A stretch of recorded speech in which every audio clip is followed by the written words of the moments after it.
Peggy 16. Sega. Total War combines turn-based strategy gaming with stunning real-time battles.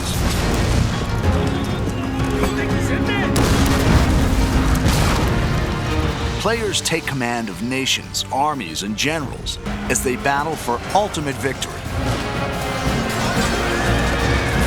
With breathtaking detail and unparalleled historical accuracy, Total War allows the player to recreate and change the course of history.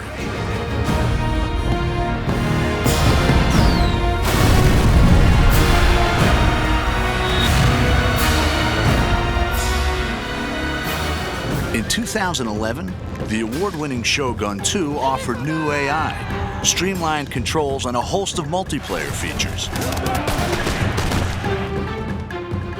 In the Fall of the Samurai standalone expansion, the Creative Assembly have created the largest expansion pack ever for a Total War game. It's taken us into areas we've never been to before with Total War. It's getting closer and closer to the modern era.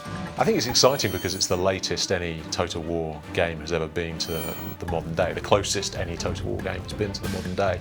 And with that brings a lot of really interesting different game features, a lot of scope in terms of how fast the game moves and how quickly your armies are deployed across the map, how many different types of units are available. Set 300 years later than the original game, The Fall of the Samurai sees the clash of traditional samurai culture with the explosive power of the early modern world. It's the late 19th century, which means that it's got some of the most advanced technology seen in a Total War game. So you've got torpedo ships, off-field artillery, all that kind of stuff that actually makes it feel quite different from particularly Shogun 2, which is obviously set in the 16th century.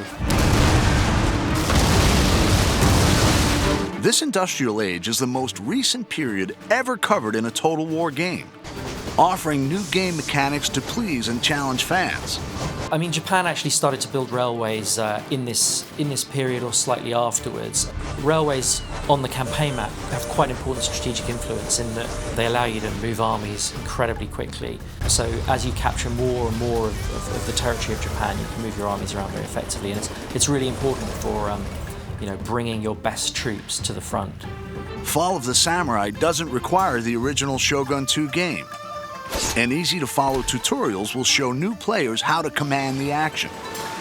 It's a standalone expansion, so it's not a game add-on as such, in that you need the original game in order to play it, but it's a fully standalone version of the game itself. The game begins with the Boshin War in 1869, a dramatic turning point in Japanese history. The ruling shogunate is trading with the West, allowing new ideas to change Japan.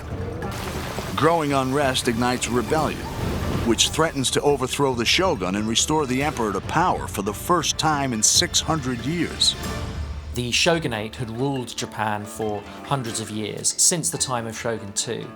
But people were getting more and more agitated as the shogunate kind of opened up Japan to foreign influence. And so there was a movement called Revere the Emperor, Expel the Barbarians.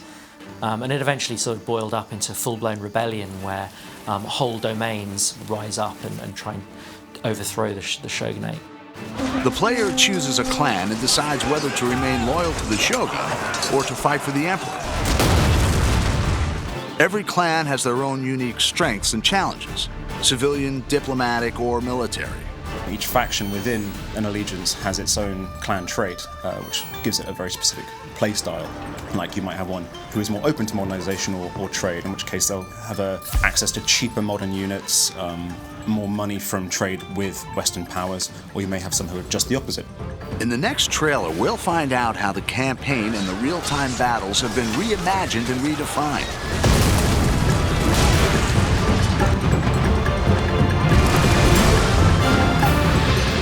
Fall of the Samurai is a whole new experience and an ambitious entry into the Total War series.